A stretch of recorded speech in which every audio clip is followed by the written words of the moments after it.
And welcome back to Sin and Finn, the Dugout Decision Show. It's been a long time since we've done just an episode without any interviews, and Yeah, it's been a whole lot of fun doing interviews. But now we got to talk ball, we got to talk WBC. The first thing we're talking about here is Vladimir Guerrero Jr., who is back. This guy just picks right up his postseason form, and he seems all the way back in. it's absolutely crazy. I mean, I'll still remember that 5-day break we had from the end of the regular season going into the playoffs, and Vlad turned it on to another level. I don't know what happened. I don't know how he did it. That 5 days of rest was special, and he's carried it into the WBC. This guy is going insane. I made a short yesterday of him flying around the bases. The same thing we saw against the Yankees. Remember when he goes flying into home plate? He did it again, and people say that he can't run and he's too big. He can fly for a big man. He's hustling. All the guys on the DR, and obviously we're focusing on Vlad here because this is a Jays pod, but everyone on the DR is showing so much hustle and grit in this tournament. Vlad's obviously one of them. They want to win this damn thing. I think we can all tell they really, really want to win this, especially after losing out in 2023, didn't even make it out of pool play. Vlad is right at the center of it, batting cleanup every game. Dude, the stats are crazy. I pulled it up here in 4 games. This guy's batting 500 with a couple of tanks and a couple of doubles as well. What more can you want from your cleanup hitter in the WBC?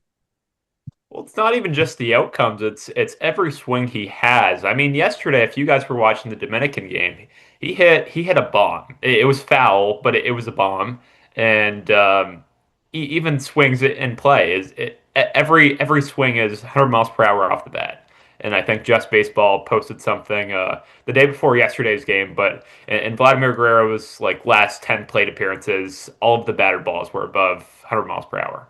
Where like that's just crazy. That's crazy stuff. Crazy. And I know the WBC competition isn't like insane. Like you're hitting against Hyunjin Ryu, and I understand that, but um, I don't care who it's against. Like just to see these swings, the confidence he has going into the season, that's something we haven't seen from Guerrero yet. Really, he usually struggles out of the gate.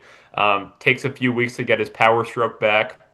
We don't really see him come right in like swinging like crazy and leading the league in home runs at early in the season. So that would be awesome. That would be super awesome to watch. And as you said, Team DR is just crazy, crazy fun to watch. Do they have like an overpowered starting pitching staff? No.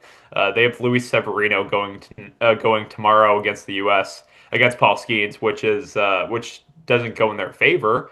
But that their lineup has been insane, like historically good. I think their whole lineup has like a 1.1 OPS, which is like better than Aaron Judge. So Crazy.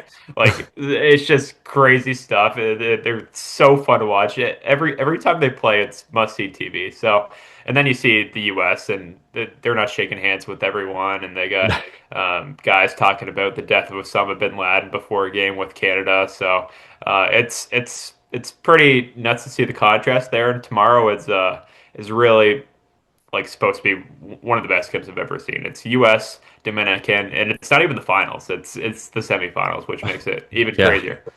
I mean, for what we're lined up for USDR semifinals, and again, we don't know yet. Is Venezuela going to pull off an upset against Japan? I don't know. Anything's possible. They I have a could great see roster, it. I but could see it. Yeah. it's possible. But I feel like we're setting up for either US Japan or DR Japan. And either way, I'm happy. Just as a pure baseball fan, this tournament's insane.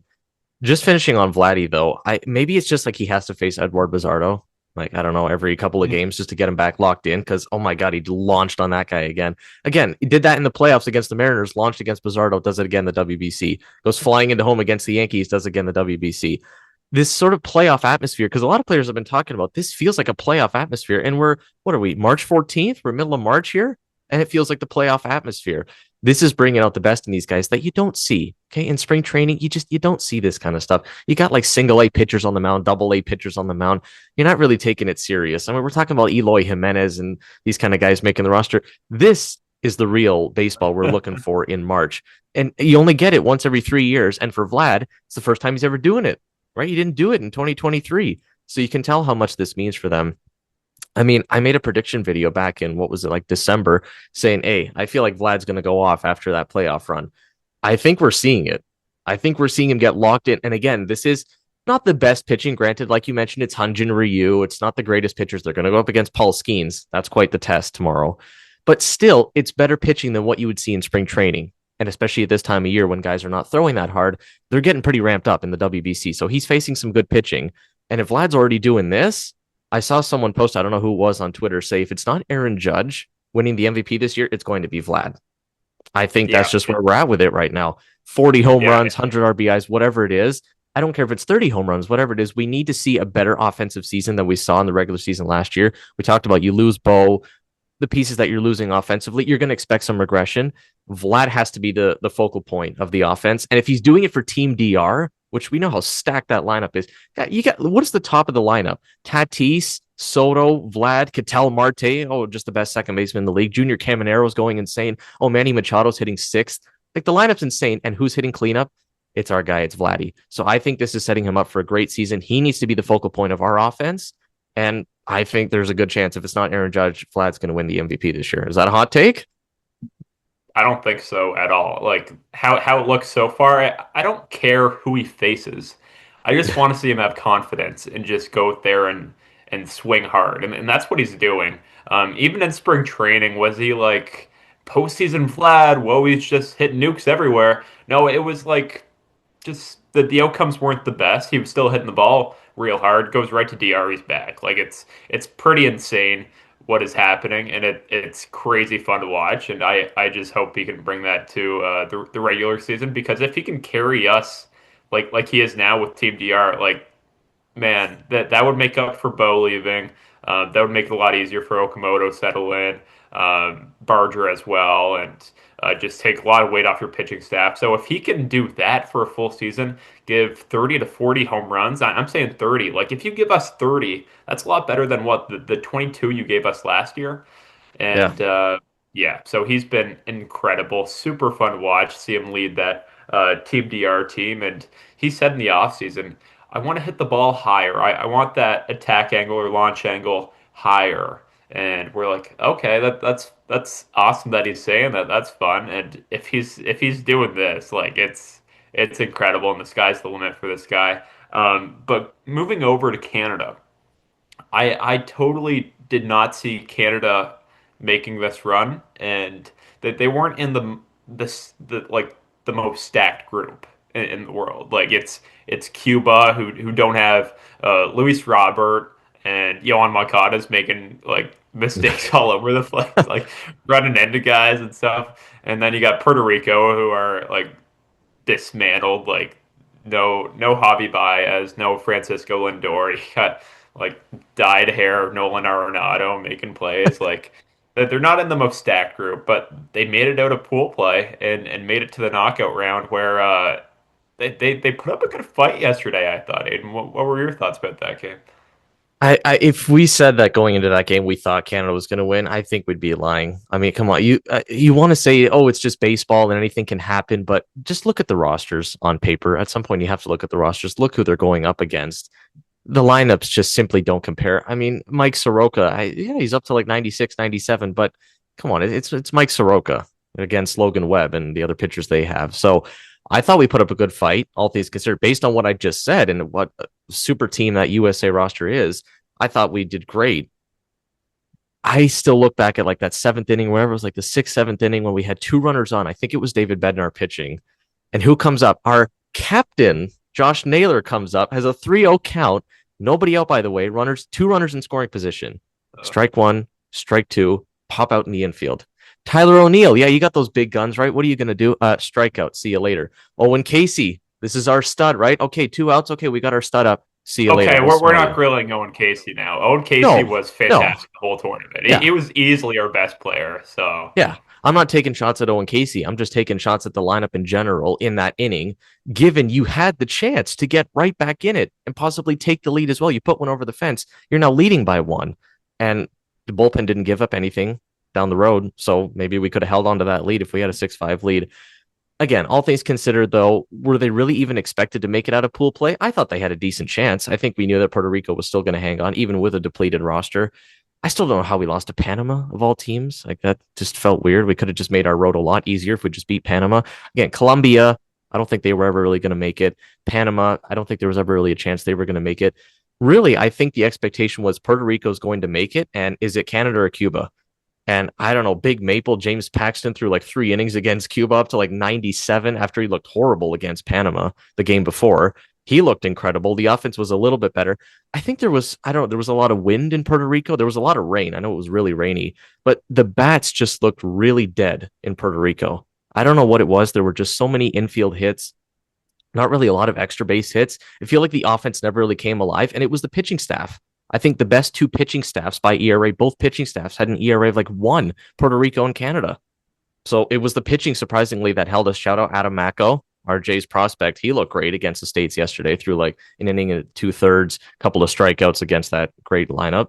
So shout out to Adam Macko. Shout out to the pitching staff for Canada, making it out of pool play for the first time. Kind of crazy to think. Like, I know when we think of USA baseball, Canada baseball, Japan, all these other countries, we're not quite in that same realm of baseball competition, but still you would think in all the years they've been running the WBC, we would have made it out of pool play once. Like surely 2006, 2009, 2013, not once. So to finally do it, Ernie Witt's been doing this as the head coach since 2006. He finally gets us out of pool play. That's an accomplishment in of its own right. And I like where we're going headed forward for the 2029 Classic. 100%. I'm super happy with this result. Like Yeah. we've never made it out of pool play. I think this is great for Baseball Canada, like just to see guys actually compete at a high level and succeed. I think in the next WBC, whether that's in the Olympics or the WBC, we could see some more guys. We'd see Freddie Freeman, some other guys, Cade Smith, Will Hines is a good Canadian Yeah. arm, got drafted by the Guardians last year. So I would love to see more talent play for Team Canada. I feel like there's a lot of talented Canadian baseball players that they're just not competing for Team Canada right now, which kind of sucks. But man, I'm going to talk about Owen Casey because Owen Casey was legit. Yeah. Golly. Owen Casey was incredible, and I thought he was so fun to watch. And every time he'd get a hit, I was like, how did the Cubs let this guy go? He fit in perfectly in their outfield, and they traded for a guy, and Edward Cabrera had a pretty solid year last year, but I think he had some like shoulder arm fatigue near the end of the year, and you trade this guy Owen Casey, you just lost Kyle Tucker. This guy would fit in perfectly in your outfield. You trade him, I think it was 1-for-1 for Edward Cabrera, and I'm like, how could you do that? This guy looks like a gem. This guy could be the head of Team Canada. Like, bring Josh Naylor, man. Owen Casey's the captain of Team Canada next World Baseball Classic. Mark Yeah. my word. I So like that. props to the Miami Marlins. I think they got them a stud. Like this guy is incredible, and they're going to give him a huge run in the outfield. They're not competing at all, so they're just going to give him a huge run, a bunch of at bats, and I think he'll do well. So props to Owen Casey. The starting pitching staff was really good as well, as you said. Jordan Balazovic. I thought that game was going to be a wash. He had like 3 good innings, and James Paxton, Jameson Tyone was very good as well. So, and then Tugboat Wilkinson yesterday was just electric, absolutely electric. So, props to that guy, and props to the Jays bullpen yesterday. And a lot of hate on Ernie Witt right now. I'm going to give him some credit. Okay, the lineup for the first few games was like lackluster. It Oh was my God. like Edward Julian did nothing, and Oh, Tyler Black was awful. But then he changed the lineup around, so I'll give him that. Like some old timer managers like just don't want to make moves at all and just stick with what they got. But Ernie changed it. Owen Casey was in the cleanup spot yesterday, and it's so hard to win when your best player doesn't do anything. And Josh Naylor, like you got it. Like what do you have? Like 1 or 2 hits? Like he was awful. if So that. and he blamed it on like his hit by pitch on his elbow or earlier in the World Baseball Classic. So I don't know. I think this was a great result for Canada. I think I'm looking forward to the team they have in the next World Baseball Classic. But this was pretty huge, and I will definitely take it. I tweeted about this last night. Why couldn't Josh just be like his brother? Like I see Bo and what was it, like the fifth, sixth inning? Lefty, Bo played lefty, well. mind you, against what was it, Gabe Spire. We just love beating up on Canadian players, just love beating up on Mariners relievers. I'm realizing Bizardo and now Spire. But he goes lefty lefty, 2-run shot into the second deck. What did Josh do? Like you said, the entire tournament. I don't know that he got a ball out of the infield, and if he did, it was a little squib single to the outfield. Like there was nothing there. And you watch, he's going to get to opening day for the Mariners, and he's just going to launch a couple of homers just to rub it in our face. You watch. There's a couple names I want to mention though, and you already brought some of them up: a Matt Brash, a Nick Pivetta, a Cade Smith, a Jordan Romano. How about that, former Jay? Some other Canadian players that maybe we haven't even mentioned. That might have helped. I think that might have helped if we had those I'm guys taking there. Philip Omont over Jordan Romano right now. I'm sorry. I mean, okay, I guess that's fair. Romano's been really bad since I don't even know, like 2021 or whatever. But still, some of those names. Cade Smith has been insane for the Guardians. He's got like a 2 ERA in his first 2 years in the big leagues, 100 strikeouts as a reliever both years. We could have used that. Sorry, like Antoine Jean or like some of these guys we were throwing at the back of the bullpen, like Rob Zastrinsky or some of these names. Again, shout out to these guys, like you said, Tugboat Wilkinson and Adam Macko that got us to this point, but we might have had a chance. Like I said, if we get a lead in that US game and you're putting in Matt Brash and Cade Smith to close out the game, I kind of like our odds. So I always wonder with these players, really, what is it? Is it a health thing? Is it an insurance thing? Do they just straight up not want to do it and they just want to stick with their team in spring training? Like, I don't know. Show some patriotism, man. Show what Bo Naylor showed. A little 2-run tank there at the end. Regardless of the outcome, like you said, it was a great run for Canada. All things considered, I pulled up their pitching stats here. They had a 2 ERA for the tournament in 45 innings, 46 Incredible. strikeouts. I mean, that's a 1.18 whip. That's their best. And obviously, Dominican's going to be up there. They've had a great run. Puerto Rico is insane with a 1.22 ERA as a staff. Are you kidding me? Is that going to continue against Italy? I wonder the way they're playing. But regardless, like you said, Canada's run has been incredible. Came to an end, unfortunately, but does this show those players, like I mentioned, like a Nick Pivetta and Matt Brash, all these guys, does this show them that, hey, maybe I want to be part of that roster in 2029? I'm hoping that's the case. And if that is the case, I think we have a chance to go deeper in the next WBC. 100%. Me as well. I think this is great for Baseball Canada and super excited to see what they do and what Ernie Witt and those guys put together in the next World Baseball Classic. And just moving to some Jays guys who are joining the World Baseball Classic and this next stage. It's Tyler Rogers for Team USA, as well as Jeff Hoffman. Woke up to Jeff Hoffman joining Team USA today. I was like, okay, like don't throw too hard, Jeff. I didn't Nope. really want that to happen because like the Yeah. guy had massive velocity problems last year. So the more high leverage innings at the start of the year, like I don't really like that. Tyler Rogers couldn't care less. Like the guy's got a rubber arm, but kind of fun to just root for those guys. World Baseball Yeah. Classic. The Hoffman thing, I remember last year was like 98, I want to say, touching 99 in April. We remember, what did he have, like a sub-1 ERA in April? And then absolutely just everything went to garbage in May. I mean, like 10 ERA or something over that. And we saw, like you said, the velo, probably by what, August, September, he might have been 92, 93. That's not closer material. The 98, 99 is. And I remember catching a couple highlights this spring. Hoffman was getting up to 97, a little 98.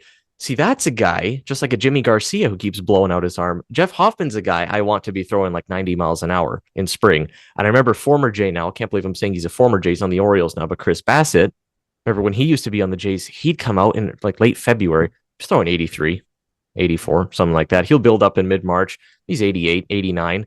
And then you know what? Come mid-season, he's able to ramp it up 93, 94. And what do we see in the playoffs from Chris Bassett? 96, 97. So Jeff Hoffman, like you said, is a guy that I really don't want to see throwing that hard. Is he really going to get that many innings, though? I mean, there's only possibly 2 games left for the States if they make it to the final. They already have so many good pitchers. If you get to the end of a game, especially if it is the finals, you're throwing Mason Miller. I'm sorry, you're not throwing Jeff Hoffman. Like Mason Miller throws 105 miles an hour. Tyler Rogers, I like honestly better than Hoffman against either lineup, whether it's going to be Japan or Venezuela, whoever in the final. So I don't think Hoffman's going to throw that much. I don't really understand the move too much. Maybe he gets an inning against Dominican, maybe something like that. But the way the Dominican bats are hitting, I don't know. Maybe does Vlad get up there and he just launches off of Jeff Hoffman? I don't know. That would be kind of funny to see. But like you said, Tyler Rogers, that guy's got a really just loose, lanky arm that he can just sling it underneath. He's so fun to watch in spring. And I think he's already pitched in like 10 spring games. Like we said, we're in mid-March and he's pitched in like every other game. But again, that's what he's done his entire career. I think he threw in half the games last year, like 81 games. He just does that. He's consistent. Still love that pickup. When we look back at the offseason, the Cease move, the Ponce move, everything, I think Rogers might be one of the most underrated moves we make. I don't know. And I think we said the free agent moves a couple pods ago, a couple months ago. What free agents are we most looking forward to seeing? I think for me, it might be shifting to Tyler. I know Dylan Cease is going to be really fun to see. Cody Ponce is up to 96 this spring. But I think for me, it might honestly be Tyler Rogers, the back end of the bullpen, eighth inning, ninth inning, whatever it is. I think he might be the guy I'm looking at the most as a free agent pickup. Yeah, he's super fun to watch. And there's been some other bullpen competition so far. It's Spencer Miles and Bastardo, and it's like mid versus mid. Like yeah, every time I watch them, they just give up a run. Like I'm like, Yeah. well, what is this competition? Like I don't think the Jays are gonna pick either of them. Like like Yeah. I really don't think so. I like Bastardo had a crap outing a few days ago, and then Yeah. I think Miles every time he pitches gives up a run. So Yeah. at this moment, I'm not taking either of them. I It's not a competition at all. Braden Fisher, yeah, you're on the team, buddy, and a few Yeah. other guys as well. Like Tommy Dance hasn't shown a lot, but to be honest, I'd rather Tommy Dance than Bastardo or Spencer right now. So I I don't know that competition was kind of a wash, and yeah, I think the Jays are going to have a great bullpen going into the year, barring Hey, any injury as Brendan Little's well. throwing 98 miles an hour. Are we Brendan buying into Little is that? throwing 98. That is incredible as well. So he has a four seam now, which he said he can control better than a sinker. So that's super exciting. And Blue Hardy like hit 94, I think, with his cutter. Like that's incredible. Yeah. So the lefties are looking great, and yeah, I think the Jays shaping up to have a really good bullpen. And opening day is in like 2 weeks, so just Yeah. stay healthy. Don't do anything dumb, and Yep. we'll have a great bullpen. Yeah. I Um, like the way it's shaping up. Yeah. yeah, But and just going back to WBC, if you have anything else to talk about that. no, like you said, I like where the bullpen's Yeah, suited for now. Just like we said, don't blow out your arm, Jeff Hoffman or Tyler Rogers, and we'll be good to go come opening day. yeah. So with the WBC, there's a few good games tonight. There's Japan Venezuela, which is I I think Venezuela is going to win. Japan had a Ooh. really close game against what Australia or Czechia. Like I think it was Australia. Like it was like Yeah, 5-4, Australia. Yeah. and I was like, what? Like that what? Like I feel like Japan just doesn't do that. Yeah. I mean, it's different tonight because they got Yoshinobu Yamamoto, who we've had nightmares about, go up against I think it's Ranger Suarez. So Yep. does not the pitching matchup does not fare well on the Venezuelan side, but and they have like Luis Ariz batting third every game, which sucks. But Yeah. I think that's going to be a really good game. Thoughts on that? I that's a bit of a bold take. I mean, I see it. I see it. There definitely is a path to it, but again, as the reigning champion with Yamamoto on the mound, I think you have to give the advantage to Japan. The atmosphere is obviously going to favor Venezuela because there's just simply going to be more Venezuelan fans than Japan fans. We saw that in the Korea Dominican game. The entire crowd was DR fans. I don't know that I saw a single Korean fan honestly watching that game. Looking at that matchup, though, you mentioned Luis Ariz. There is something crazy with that guy. How many homers has he hit now in like two WBCs? Like five or six? He can't even manage to do that in an entire 162. That just shows what this brings out in these players. I don't know how he's doing that. He'll hit like 300 with like 200 singles in a year for the Padres, or I don't even know where he plays now, but or the Giants, right? I think that's where he went to. But he can't do that over a regular season. But in the WBC, he's hitting nukes. I mean, Ronald Acuna is at the top of that lineup. Is he going to get 99 from Yamamoto and just send it deep into left field? I don't know. Maybe they have a good lineup. Listen, Andres Jimenez is there. He's been making some good plays at short for Venezuela. And I like that, just to touch on that for a little bit, because we said he's going to be the shortstop. I think that's pretty clear for us, for the Jays.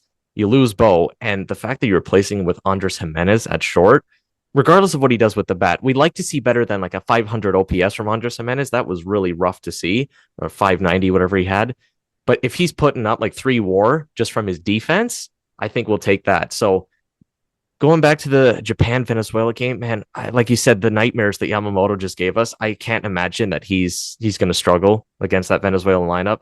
I mean, he was taking down lineups left and right in the playoffs. Remember last year, he was taking down the Brewers lineup. He mowed them down like a complete game. he's battle tested. He knows how to go up against these good lineups. I think what is the pitch count now? The guys can get up to 80, the starters. I Like think they're gonna 85, yeah, 80. yeah, 80, 85, something like that. They're gonna use as many bullets as they can out of Yamamoto. And their bullpen's good too. So you're right about some of those games they played in Japan. I felt like maybe were they not playing their best players once they were up 3-0. Maybe that was the case. Some of their starters too after Yamamoto. Remember, Otani's not pitching. Sasaki's not there as well. So the pitching maybe isn't as great at the back end, but I just think as the reigning champion, I feel like they're going to move on. I think it could be a close game, not like what we saw last night. That was a blowout. Okay, Dominican Korea, they didn't stand a chance. I think Korea used what like 5 pitchers in 1 inning, something like that. It's not going to be like that. I could see this being like an 8-6 kind of game, a 5-3 kind of game, a close game, and I say Okamoto has a chance of going deep. How about that? Oh, oh, I would love that. I totally see that too. I'd see Rangers far as just throwing a meatball to Okamoto and just taking him yard. Yeah. But I don't think Japan has a chance of winning this. Like I'm so against Japan. I don't know why. Okay.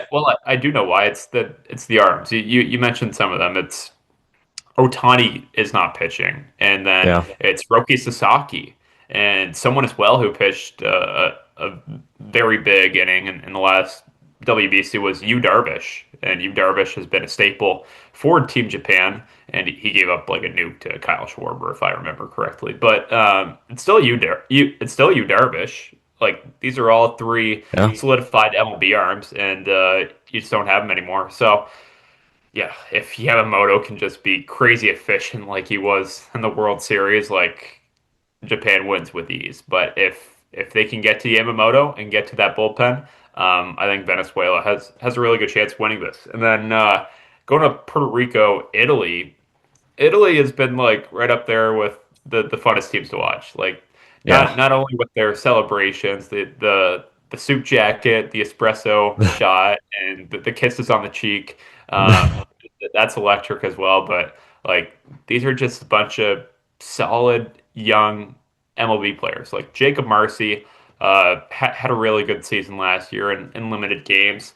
Um, and then Andrew Fisher, I think, is their third baseman. He's the best third base prospect in MLB. Like super fun to watch as well. And then I think their second baseman Antonacci has just had like an electric WBC. Like Yeah.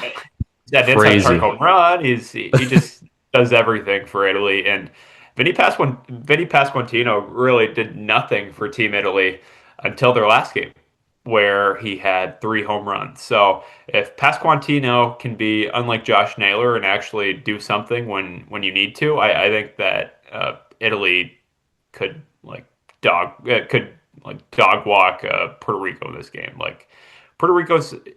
Do you know who they have tonight? It was supposed to be Jose Barrios, but because of the insurance and injury, it's not. Yeah, I'll pull that up. But in the meanwhile, as I'm pulling that up, just like you mentioned, the Pasquantino thing. I mean, I don't think he hit a ball over 350 feet in that game where he had 3 home runs. But hey, listen, he got the job done. I would have taken that if Josh Naylor did that. I wouldn't have complained if the ball only went 320 feet. If you put 3 balls in the seats, I'm taking it. I don't care if it's at Houston. But just pulling up the Puerto Rico Italy game here, it's Seth Lugo tonight for Puerto Rico. Oh, okay. So, and we talked about the White pitching guy. staff for Puerto Rico. Yeah, there you go. Exactly. Just like Arenado switching. Like, okay, yeah, that makes Yeah. sense. There's got to be some lineage with these guys, right? Like you'd think, I don't know, they have a parent that's born there or something. But it seems actually just touching on that a little bit. Where are you at with that? Guys changing teams. I think Marcus Stroman did that. I don't know how I feel about that. I guess I don't mind it, but it would be cool if you have one country that you stick to that you represent with. Where are you at with that? I think it's a weird system, like just how they decide to do that because you need like Yeah. certification that you have some lineage from that country, but also without that, like a lot of teams wouldn't have good players. The whole Italy team is American player, like New Jersey guys. Just grew up in New Yeah. Jersey. Parents are Italian. It's pretty hilarious that they're all American Italian players. So without having that mix there, and if you want like fully Italian players, like you will not get a lot of players at all. So with the guys switching teams, I don't like Manny Machado did that with the U.S. to Yeah. DR, and now he's like the captain of DR. Marcus Stroman did that, U.S. to Puerto Rico last WBC. Nolan Arenado now. It seems to be pretty common. I think it's pretty weird. Like I don't know. It just makes me feel weird. Like okay, you knew you weren't going to compete with that other team, so you just went to the worst team, and now it's like you're like, what is Austin Wells doing? Austin Wells is on Team DR, like getting a Dominican haircut, and Yeah. he had a 3-run bomb yesterday. But it's like it's Austin Wells, bro. He's a Yeah. white guy from I don't know, like Pennsylvania or something like that. So Yeah. I don't know. I think it's funny how it all works. Um, but like if it didn't have that certification thing, like teams would just be bad. Yeah. I mean, I'll give Austin Wells this. I mean, he spoke a little bit of Spanish in the clubhouse after they won the game, and that clubhouse, dude, every Like time the the DR wins a smallest bit game, of Spanish. Like it wasn't just even. just a, yeah, just a little bit. But you got to have at least a little bit. I mean, if he literally didn't even speak a couple words or even enough to make a few sentences, I'd say like, why are you there? But obviously, you would think as a catcher too, he's got to communicate with a lot of even on the Yankees, a lot of Spanish pitchers. So probably he's learned a little bit there. Going back to the Puerto Rico Italy game, though, we talked about the Puerto Rico pitching staff. A 1.22 ERA is crazy, and Lugo was incredible in his first game. Mind you, he was going up against Colombia, which like that's just not a great lineup. But still, he was looking great after he was great. I want to say like 2 years ago, Seth Lugo finished like second in Cy Young voting or something like that. 2024, when the Royals had a great rotation, Cole Reagans and everyone else there. So this is really pitching versus offense. I mean, the Puerto Rican staff is going to have to rely on their pitching. A guy like Lugo, does Lugo go 5, 6 innings? They're probably going to need that out of him. And can Italy continue to put up runs? Because that's been their MO. Their pitching has been surprisingly good, though, because you think of like, how did Michael Lorenzen shut down the U.S. staff for 4 innings or whatever he threw? Guy throws like 91, 92. He pitches on the Rockies of all teams now, can barely hold on Because to they an were MLB roster hungover, spot. man. Mark DeRosa Yeah. said it. They were hungover. That's the only real explanation. So Okay, you know what? Maybe this is a good time to segue right into that because what was going on there for a good like 24 to 48 hours? There was a world where if Mexico had beat Italy the following day and it was by 4 runs or less, the US was going to be eliminated. After everything that went on with the States, if they then got eliminated, even if imagine if, oh, they got eliminated by Canada. No, not even making it out of pool play. Imagine if that had happened, like Martirosa was not going to manage the US ever again in the WBC. I heard some teams were looking at possibly hiring him as a manager of one of the 30 teams. Is that going to happen, or was that going to happen if the States got knocked out of pool play? I feel like that might have been in jeopardy. I feel like it still kind of is. Like the expectation for them, it's kind of like a Yankees Dodgers thing: win the World Series or bust. I still feel like it's get to the finals and beat them, whoever it is, Japan, Venezuela, whoever it is, because they obviously lost the last one. I don't know what was going on there. I mean, Team Italy just watching that game and thinking that the U.S. thinking that, yeah, we had it. Mark DeRosa said it the morning of, yeah, we're in the quarterfinals, guys. Oh, sorry, I misspoke. We're getting Clayton Kershaw warmed up in the eighth inning. Oh, we only have a guy like Mason Miller throws 103, 104 miles an hour. No, we'll get Clayton Kershaw warming up. There was like 82 on his fastball. I don't know what they were thinking there. They partied maybe a little bit too hard. They did get in, but I just thought that was great for Italian baseball, regardless of the circumstance with the States and all those shenanigans that were going on. I thought that was just really fun to see the Italians go off against this powerhouse. all I'm saying is Ernie Witt could never. Okay, Ernie Witt could never do or say all that. Ernie Witt knows the rule Nope. book in and Nope. out. Okay. Yep. Yep. So, anyways, just going back to Mark DeRosa, I thought that was the funniest thing ever. I saw it on Twitter. I saw the John Boy Media breakdown of it. He God. did a great job explaining the whole thing. I showed my Yep. girlfriend it. He explained it in a very easy way to understand, and it's just hilarious. I was really hoping that they were going to get kicked out because this is a really good U.S. team, and if their manager, who literally had to do nothing, like you just write a lineup card and pick the best relievers in the world, and that's all you got to do.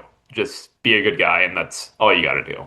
And he found a way to mess it up. So it's just funny to see him like try to get out of it. Like I misspoke and. Yeah. You guys really thought I didn't understand like the rules. I knew it the whole game, and I'm watching the Uh-huh. game. Clayton Kershaw's up, and they're down by like three.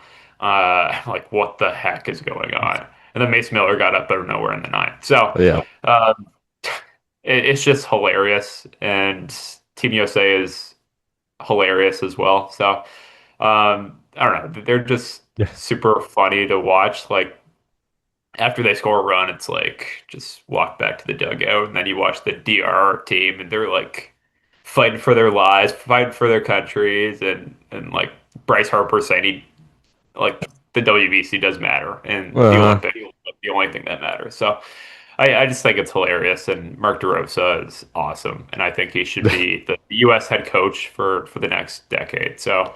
Um, yeah, that game tomorrow should be excellent though. Like just all jokes aside, USDR is it's going to be incredible. So hope you guys can tune in for that. And yeah, I think we'll just hop over back to the Jays here, where Jose Barrios will find out what is it like this Tuesday after a convo with Keith Meister. Who, if you want to go and have a convo with Keith Meister, it is usually not a good thing. Him or Neil Elatrash, no, never really that good because usually means you have to get surgery, whether that's elbow reconstruction surgery or Tommy John. That's worst case scenario.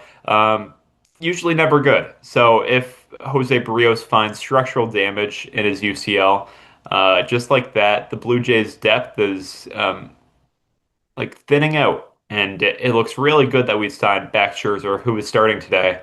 Um, that we signed him a few weeks ago because at that moment we were like, what the heck is going on? And then if Jose Barrios doesn't have an elbow and finds out this week, it'll be awesome that we have Max Scherzer. I hate to say it, but who's really happy right now? Eric Lauer.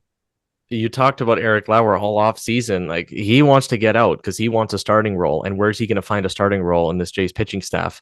It didn't look like there was one just a couple of weeks ago. Oh, you bring in Max Scherzer, Jose Barrios is still here. Shane Bieber's eventually going to come back. Cody Ponce is looking great. All of a sudden, scrap all that. There is a good chance that Eric Lauer is going to be starting games early in the year.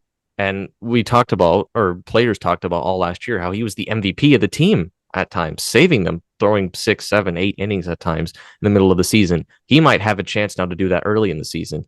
Because think of who you have in the rotation now. Dylan Cease, who's obviously been great. I mean, he's pumping 98, 99. He's getting up to 100. He's a guy that I don't mind getting up to the high velo in early spring because he's very durable. I don't know that he's missed a start in the last like 5 years. He puts up 32 starts every year. Kevin Gosman, and we're going to get to the opening day start a little bit later here, but Kevin Gosman's obviously there in his last year. He's been great. You can have him at the top of the rotation, pencil him in. Cody Ponce, like we said, has looked amazing. I mean, is he up to like a 3, a 4 now? I don't know. We thought he might be a 5 starter. Maybe he'd have to resort to a bullpen role. Now we're going to rely on him as like our 3 starter. I don't know what the deal is with Trey Savage. I know they want to take his innings easy, ease into that workload. But again, we're middle of March here. It's looking like, is he actually going to be ready for opening day? And if he is he going to throw more than like 1 or 2 innings? I don't know. So I think the rotation, if Ponce is your 3, your final 2, is it Scherzer and Lauer? Unless I'm missing something. I don't know who else there's going to be because, again, Bieber's not going to be ready right away. We don't know what the condition is with Barrios now. And Savage isn't going to be ready come opening day to throw 5 or 6 innings. It might be until like June or July that Savage is ready to do that. So Eric Lauer's role is very important now. I don't know. Is there a chance that Barrios goes to Dr. Keith and everything's okay? They check it out. They do a little MRI and he's okay. Yeah, but I don't like the sound of him going to one of the top elbow specialists because that usually, like you said, means Tommy John. So crazy for a guy in Barrios though, who's been consistently healthy since like what 2016. All of a sudden, everything falls apart at the end of 2025. He's not there for the World Series. Now you get into spring. He's apologizing to the camera. You think, okay, everything's good now, and now his elbow's blown out. So just what a crazy like 7, 8 months for Jose Barrios. I don't know. Yeah. We'll see where the rotation goes. Yeah, you were talking about Trey Savage. I love it. You were very skeptical of it. I could tell by the sound of your voice. What are we doing here? Yep. I love it. I love it. Okay. Like we're not doing this whole Alek Manoah crap again, where he just Yeah. throws a crap ton of innings after a career high in innings the year before. Like we're not doing this stuff. We're not doing this again. No Nate Pearson, Ricky T. I don't even know what's with Ricky T right now. No, let's take it light. If Trey comes out, gives us 2, 3 innings, and then Eric Lauer piggybacks off of him, perfect, perfect. Like let's use the New York Yankees as an example. Giancarlo Stanton can't even like open a bag of chips, he said right now. Oh my And God. and last year he took like April, May off because the Yankees just don't really care about April and May. Like Yeah. as long as they win some games, but like put your best team till the later part of the year in October when it really matters. So that's what the Blue Jays are doing here. Trey Savage, if you want to take April off, go for it. Like I am okay with that. If you want to throw 2, 3 innings in April, build back up to 4 or 5 by June or May, go for it. As long as you can pitch and be an integral part of our pitching staff going late into the season. So I'm for this. I think it's a really good idea. And I'm not going to critique the Jays at all. They did a fantastic job last year. Even looking at Gage Stanifer, Mm. I thought I saw that example as well. They managed his innings very well. Has he looked like Greg Maddux out there in spring training? No, I don't even know Jeez. if he has a full inning under him right Oh now. my Like he God. just can't even get outs. But just using the innings, for example, the Jays have been excellent when it comes to managing innings and limiting injuries. And there's a really good prospects guy with the Jays, and I forget his name, but he said in 2024 the Jays had 9 UCL injuries in the elbow, Ooh. which is a heck of a lot. Ricky T. It was who else? Jake. No, Jake Bloss was last year, but some other guys, and I think it was Adam Macko that year as well. Mako, yeah. And last year was one. Like that, they totally revamped that side of the minor league pitching staff and his Mm. major league pitching staff as well, really. And I have full trust in whatever the Blue Jays do because I, I, I I just don't know what to do. Like what I Yeah. say is not going to matter because it's No. probably the wrong thing, and they probably tried that, and that's how Alek Manoah like is done so. So I love what they're doing right now. I think managing his innings is exactly what they talked about at the end of last year. I think acquiring a guy like Dylan Cease and Cody Ponce takes a lot of pressure off of Trey Savage, and that's amazing. So I like what they're doing. Um, Blue Jays fans, be patient. It may not be a few months until you see Trey Savage go 5 or 6 innings, and that is okay. That is okay.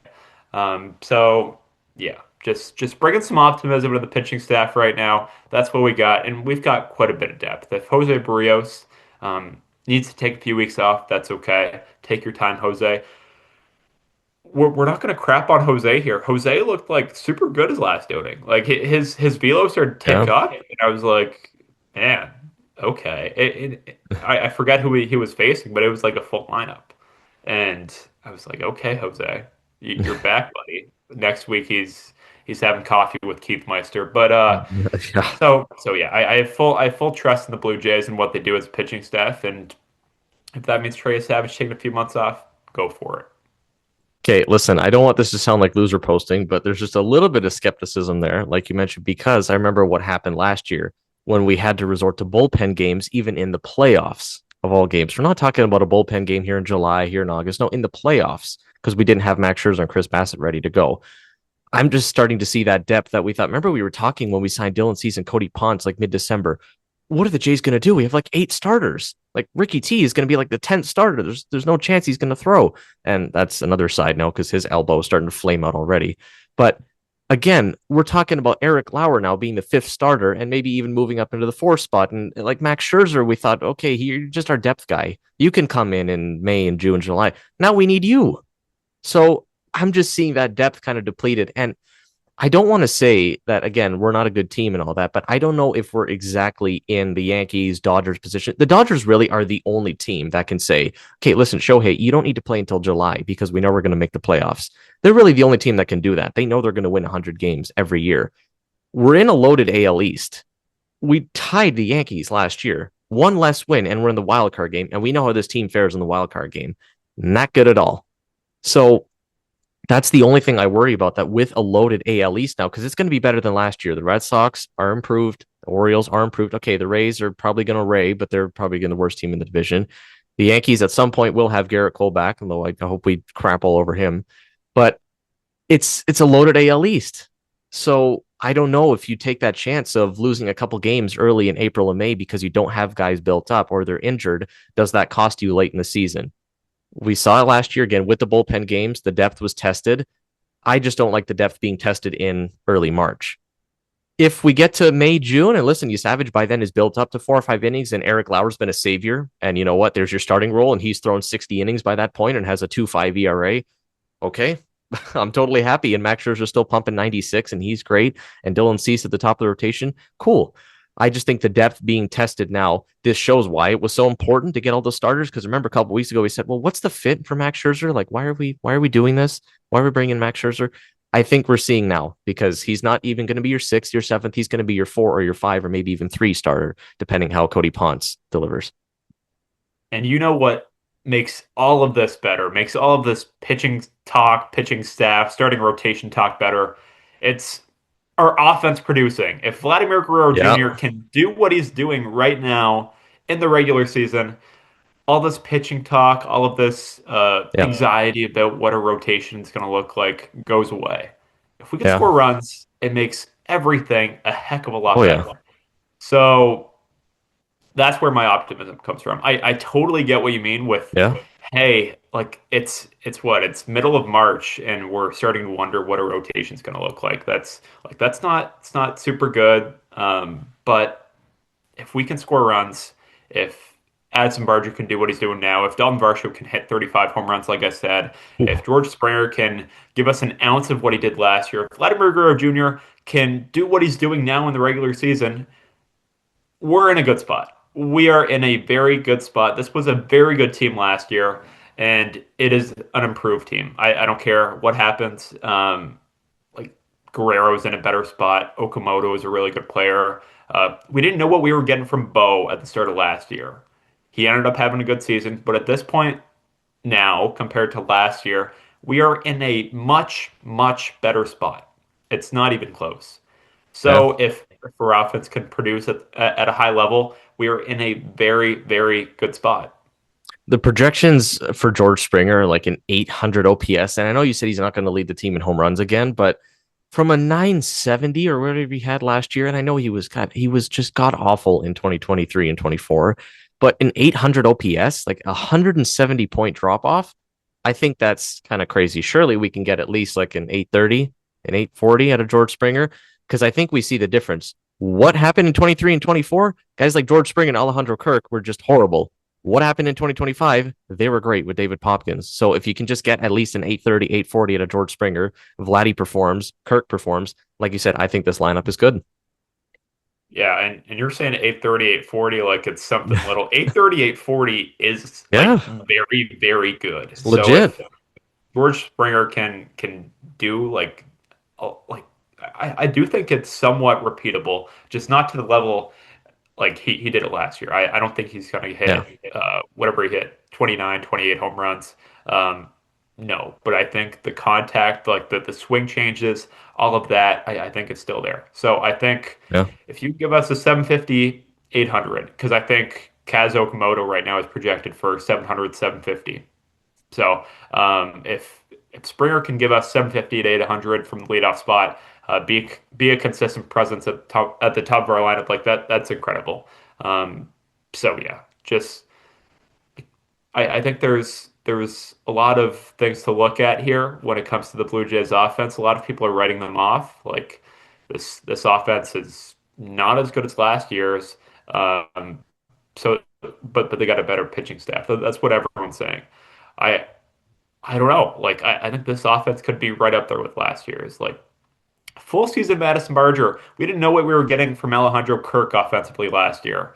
He ended up having a great season. And so many other guys. Ernie Clement was like a platoon guy, like a really good bench bet. And now he is on Team USA and is going to be our starting second baseman slash third baseman. Um, so many different guys, you know what you're getting from this year compared to last year. And that's why I'm optimistic about the Jays lineup. So I'm excited to see what they're doing. Some people are scared, like, oh, our lineup looks kind of thin, and even Jesus Sanchez. Jesus Sanchez has had a decent spring right now, so a lot of different guys to look at, and I'm optimistic about the offense. um, when other people aren't. So Jay's rotation, I think there is still some depth there, and hopefully Jose is fine. Hopefully, just having coffee with a guy and nothing discovered or no problems there. So yeah, I'm excited to get the season like started here. We're like 2 weeks Yeah, away, pretty much on the dot, 2 weeks away. So yeah. And yeah, it's again, exciting. what makes this special? It's the 50th year of Blue Jays baseball, right? Which is just incredible. It's the last year for some of the big guys we have on this team, like we said, a Kevin Gausman, a George Springer.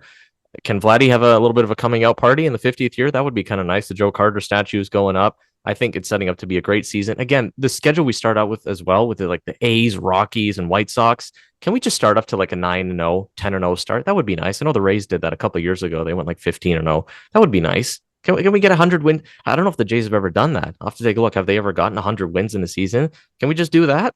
That would be nice, especially after the year we're coming off of. First World Series in 32 years. That would be nice. But like you said, how is this team going to be okay with the rotation if the offense just simply provides? But again, you still do need pitching. You can't just get through the season with like five Eric Lauers. I'm sorry. And who's one of the guys that is at the top of the rotation? Like we've said now multiple times, it's Kevin Gausman. Just Yeah, announced a couple hours ago this morning, Kevin Gausman will be the opening day starter come, what is it? I think March 27th is opening day. We were saying it all off season. I know they signed Dylan Cease, but he's going to be here for 7 years. To think that Gausman hasn't gotten it in what the 5 years he's been here, he hasn't gotten the nod once. I think this is fitting. Are they going to re-sign him? That's a whole nother conversation after this year. But if this is his last year with the Jays, I think it's just fitting that he has to be the opening day starter. And I'm glad that they decided that's the case. 100%. He was a fantastic free agent signing. That's something I look back on quite a bit. Is man, we could have signed Robbie Ray. It would have been very easy to Ooh, sign Robbie Ray. He just won Cy Young, and yeah, many teams would have signed Robbie Ray instead yeah, of Kevin Gausman. But the Jays management and ownership said no, we're gonna flip it and go with Kevin Gausman, who had one good year with the Giants, and it was a very good year. Um, but it was a bit of a wild card, and he has been incredible with the Blue Jays. Just a consistent presence, so many innings. I think he got hurt in spring training a few years ago and yeah, uh, kind of struggled to get healthy at the start there. But that's like the only time he's really been injured, which is incredible.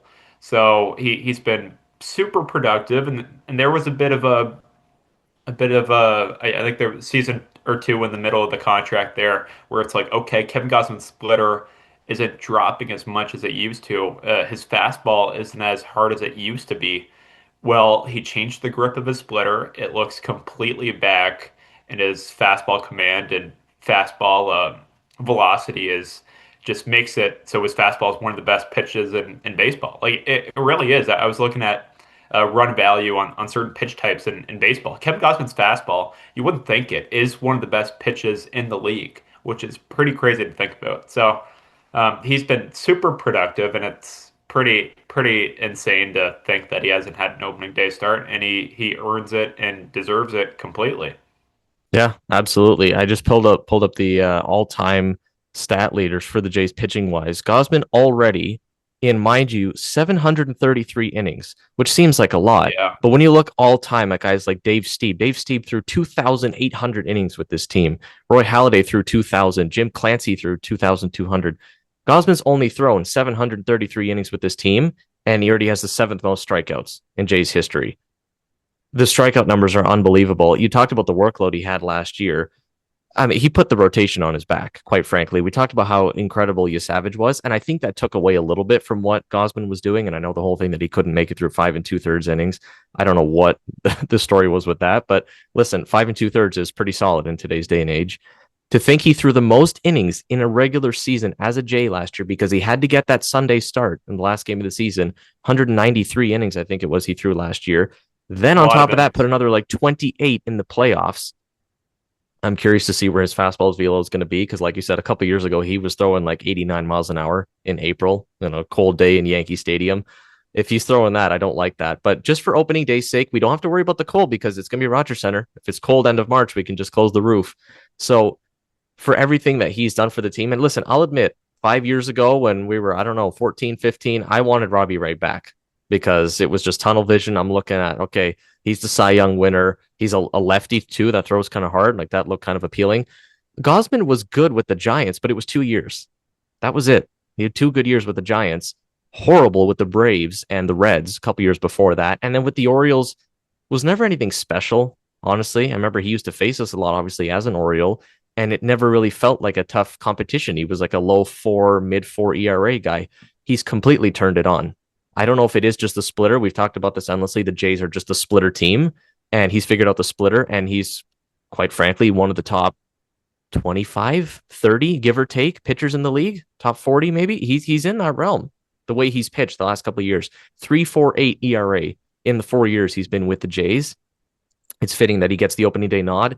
And again, going forward, we have Dylan Cease, we have Trey Savage, we have guys that are lined up that can get opening day starts. We don't need to freak out that Dylan Cease is not getting the start on opening day in 2026. He'll likely go game 2. And once we get to playoff time, assuming we're going to be there, Dylan Cease is likely to pitch the big games anyway. So we don't need to worry about that.